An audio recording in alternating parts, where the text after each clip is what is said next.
محمد نور، جنرال دوستم، محقق خلیلی، امثالهم کسایی که بیرون رفتن به همه ایشان صدا میکنیم که از اینکه سر میرین سرایتان را در پیش اجنبی ها و یهودی ها و نصرانی ها و دشمنی رسول الله و قرآن، دشمنی سربازان اسلام سرخم میکنین. بیا سرخم نکو، به سر بلند بیا، در آغوش خود ما شما را میگیریم. نعره تکبیر.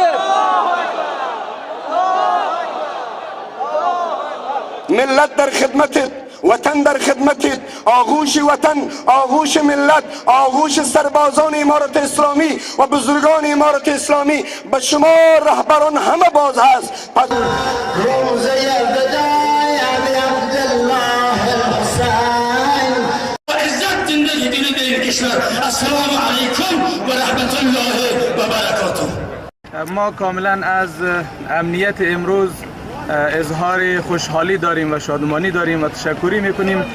خواست ما این است که این نظم و امنیت به وجود آمده گسترش داده شود در تمام نقاط افغانستان. مردم داغدیده افغانستان شاهد امنیت سراسری و عدالت سراسری باشه و در سایه امنیت نفس بکشند و همه به کار و مصروفیت زندگی روزمرهشان مصروف گردند. تفاوت با سالهای قبل زیادی کمی نداره، بلکه امنیت خوبتر، حضور بالاتر، نظم بالاتر و یک آرامش خاطر مردم احساس میکنه در این لحظه که انشالله هیچ مشکلی ما در این راستا نداره. خونی که از هر فرد امت اسلامی در دفاع از دین